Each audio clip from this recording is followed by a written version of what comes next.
Prepare for warp speed as we embark on a voyage through the vast expanse of science fiction in movies and television series. From distant planets to alien civilizations, we delve into the heart of the unknown, unraveling the tales that have captured audiences for generations. Get ready to unlock the secrets of the universe on Code Flicks.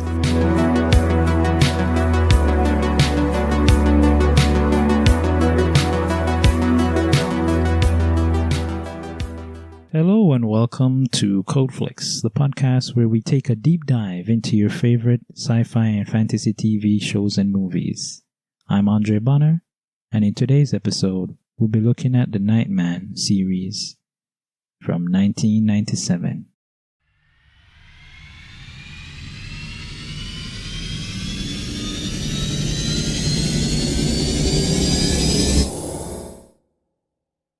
This is perhaps a little-known series from my teenage years. It was close to Batman in a few ways, which you can look at in this episode. The theme itself was stunning. The instrumental, I found myself humming it out aloud. Nightman is a superhero television series developed by Glenn A. Larson that aired in syndication from September 15, 1997 to May 17, 1999.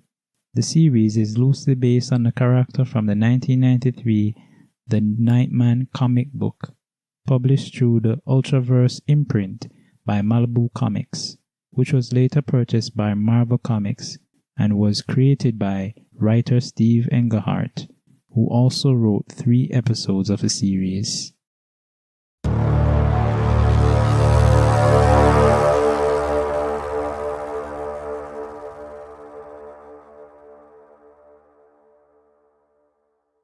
So let's look at the plot.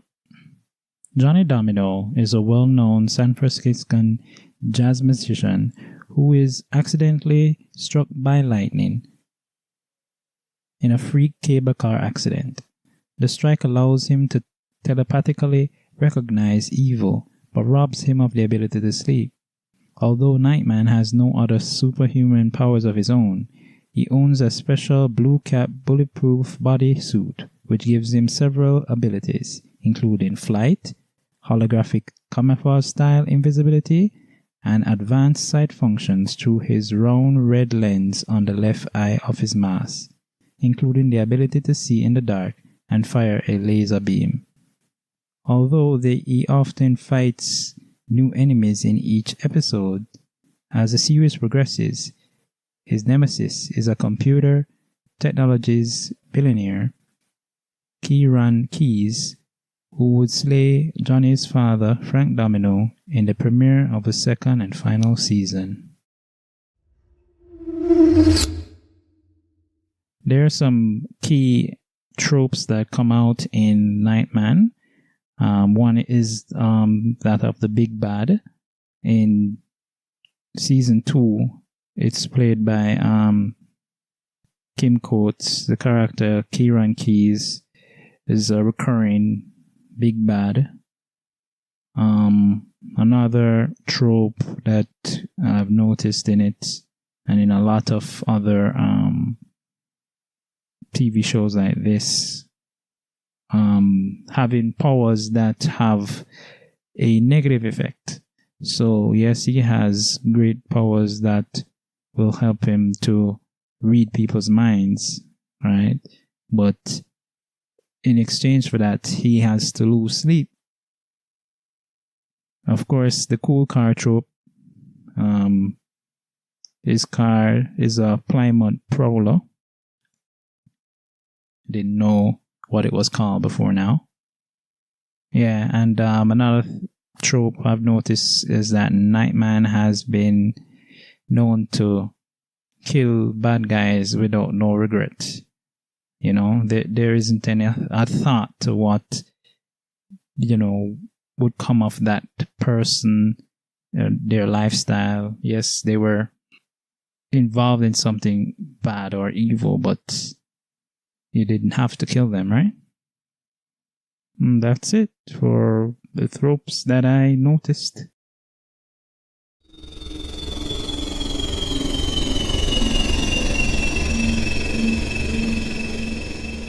Johnny Domino, or Nightman, is a saxophonist who was struck by lightning while playing in a cable car. As a result, his brain gains radio-like properties, able to pick up certain mental frequencies. He is now attuned to the frequency of evil, which enables him to hear evil thoughts and evildoers wherever he goes. He wears a bulletproof bodysuit as well as an anti-gravity belt that enables him to fly, a cape with holographic camouflage-style invisibility properties, and a mask with a round red lens over his left eye, which gives him the ability to see or aim in the dark and fire a laser beam. Frank Dominos, Johnny's father and former police detective, as a result of production being moved to Vancouver, Canada for season 2, he is killed by villain J.D. Gunt in the premiere of season 2. In the comics, this character was named Eddie Domingo, who worked as a security guard and was Nightman's sole confidant. Raleigh Jordan, Johnny's friend and confidant, as well as the developer of Nightman's armor. Felicia Bell, or Jessica Rogers, owner of the House of Soul, the club where Johnny performs. Her character was axed in season 2 after production moved to Vancouver. Lieutenant Charlie Dan, Frank's former partner and apprentice, his character was axed in season 2 after production moved to Vancouver. Lieutenant Barney Branca, a detective who investigates criminal actions in season 2.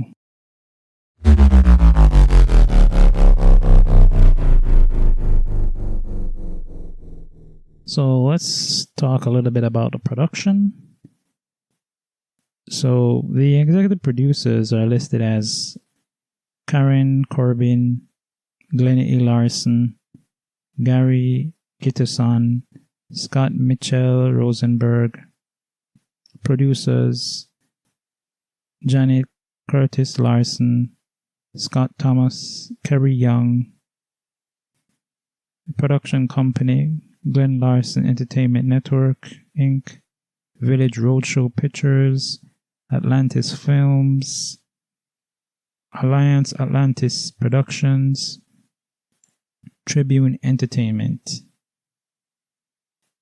In terms of design, what I have noticed about Nightman, the series, is that they use a lot of green screen elements, especially for the super flight scenes and, some of the scenes where you're looking over large distances. And this is something that is common with low budget TV series back in the day at that time, because it's what they could afford to put into their production. Of course, it didn't really damper or take me out totally out of the entire episodes or series, but what I would say took me out of it would probably be just the way how some of the changes in the script, I felt like the writing could have been a little bit more better, much more,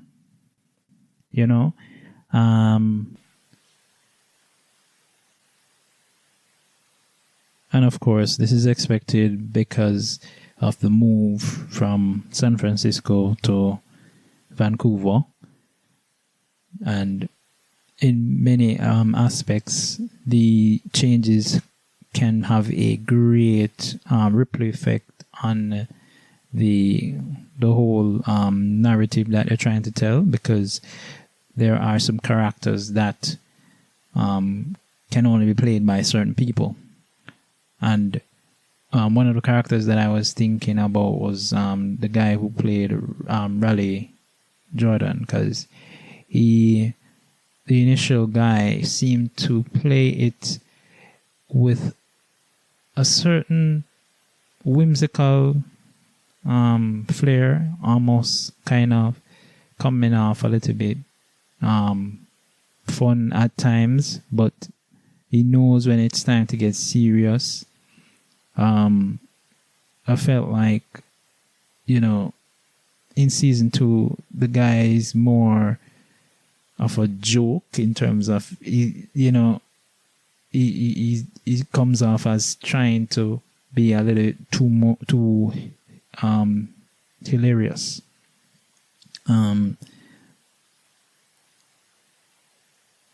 I have no qualms, and I've seen persons have qualms about the way how Nightman dresses, the suit that he has. But I've seen weirder superhero suits, and they fit well, and for the time as well, it was, the best at that time. But if we were to take that particular series and put it into our modern context now and recreate it as probably a movie or a TV show, I'm pretty sure that some of the greater elements that we take out of it would be things like the idea of having the villain or the plots and schemes by the evil forces be something that he can tap into. Nightman can tap into that same way. And then you can have, much more scenes where he is doing things probably in the sky and so on. So the green screen elements wouldn't necessarily be there, because we can use both green screen and special effects like wires and cables and what I'm call that thing where they put them like a basket, and it lifts them up, and you're able to visualize them flying. So, those are some of the things that I think could translate well if the TV show Nightman has an adaptation, or future adaptation or adaptation right now. And hinting at you, Marvel, of course, because you have the property, and they've been doing a lot of experiments. So why not use this particular comic, right?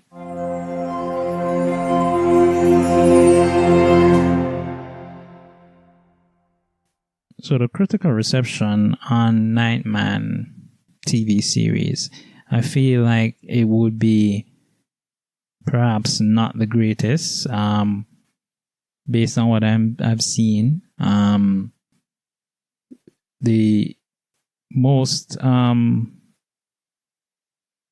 unconvincing parts, of course, would have been for me, like as I said before, the special effects and the visual effects, the use of green screen, and at the time budget and all of that. The story, the story was always the most fun. It wasn't the most exciting and thrilling, but you can see where certain elements were going. Yes, I did speak about continuity, and there were some elements where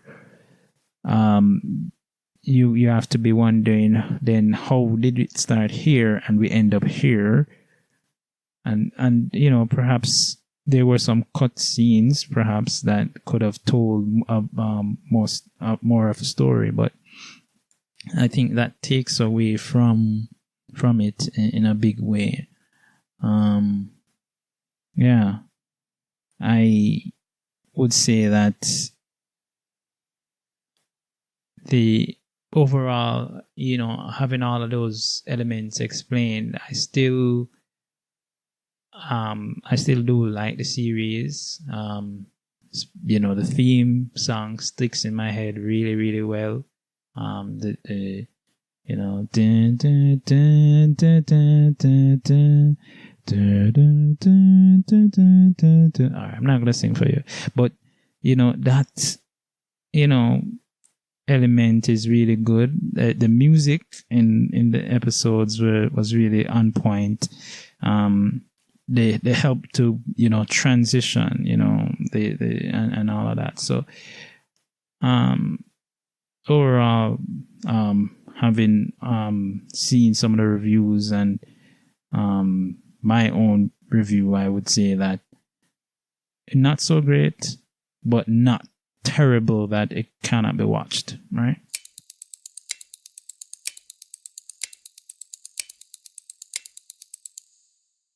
Not so ordinary Johnny Domino is vested with this power and a powerful suit. It's amazing to see what he does with it. That was one of the favorite moment for me, because it just happens at the beginning of the film, and most times you have to wait in most other series or TV shows because they want to build up to that point. But it was very instrumental. It was very good to have that happening right away, in that you get this idea that this guy was just by almost stroke of luck or chance that he got struck by lightning and granted with a power that would assist him in his adventures using the suit that he got. And that only enhanced him in that way. So just like with several other superheroes. So there are some parallels to Batman that I've noticed. Lifestyle is one.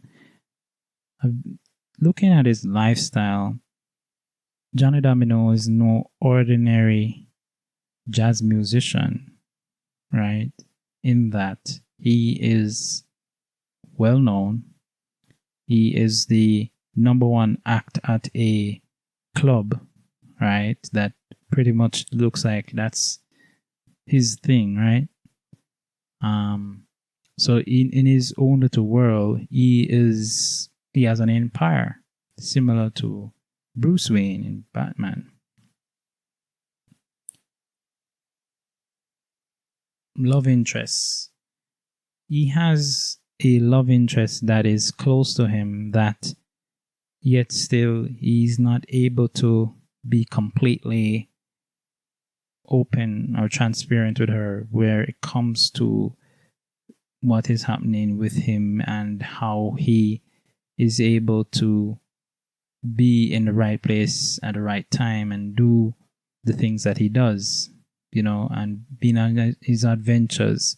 Even when she was at the center of it, he tried to protect her in, the best way he knew.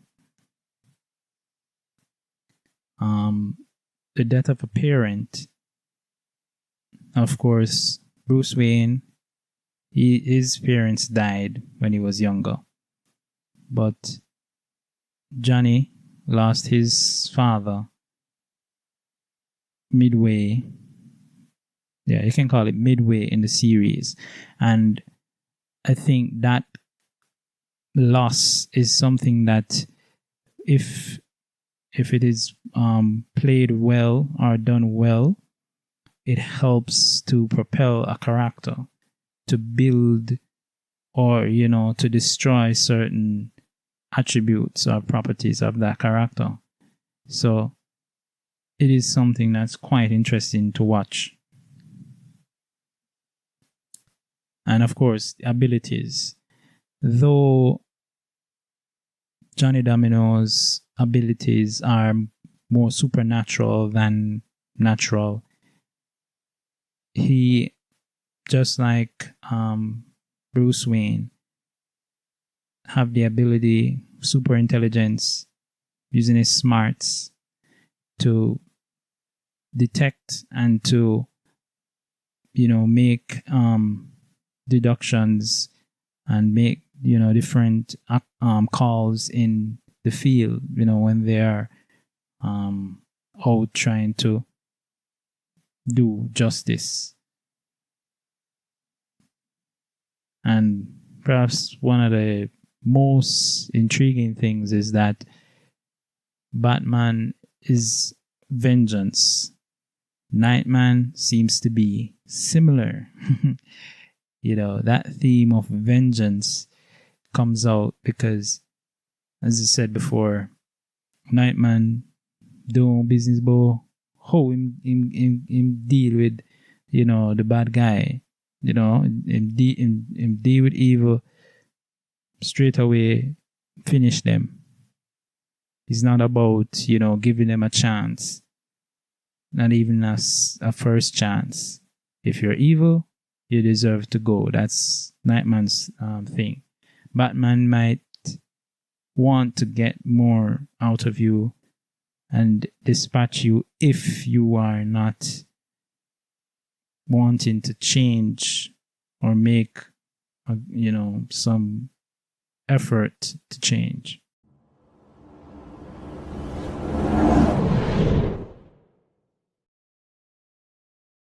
Share your favorite Nightman moments or theories. Whether you thought that some of the ideas that I presented, or there was something that was missing that you want to comment on or add to the conversation. So in this episode, we looked at what this little known series, the influence it had on me growing up as a teenager. What was going through the creators and the writers, directors' head when they decided to take on this project, take a comic and adapt it to the TV screen. We looked at some of the characters. We looked at the effect that the move from San Francisco to Vancouver did on the production and the design. We looked at some of the reception that Nightman has been given, some reviews on its quality, on its watchableness, overall interest in it. I also spoke about some of my own theories, what I thought about some of the favorite moments that I enjoyed from watching the series.